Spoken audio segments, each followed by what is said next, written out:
కళ్ళ నిండా కుళ్ళుతో నిన్ను చూసే వాళ్ళకి నీ కష్టంతో పనిలేదు. మనసు నిండా ప్రేమతో నిన్ను చూసే వాళ్ళకి నీ లోపాలతో పనిలేదు.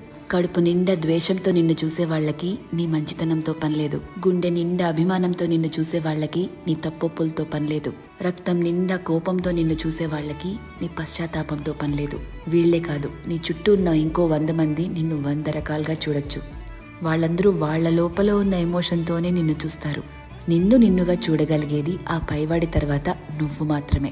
ఎప్పుడైతే నువ్వు నీలో ఉన్న తప్పులు, ఒప్పులు, మంచి చెడు, నీలో కోపాలు, నువ్వు చేసే మోసాలు, నీలో మార్పులు, నువ్వు పడే పశ్చాత్తాపాలు, నీ చుట్టూ బాధ్యతలు, నీ ఆశలు, వాటికై నీ కష్టాలు, దేవుడిచ్చిన లోపాలు, నీ ప్రయత్నాలు, ఇలా ఎదుటి వాళ్ళని జడ్జ్ చేయడానికి మనం వెతుకుతూ ఉంటామే, వాటన్నిటి ద్వారా నిన్ను నువ్వు చూసుకోగలిగితే ఎలా అన్బయాస్డ్గా, లాయర్లా కాదు జడ్జిలాగా, అప్పుడు నువ్వేంటో నీకు అర్థమవుతుంది కదా.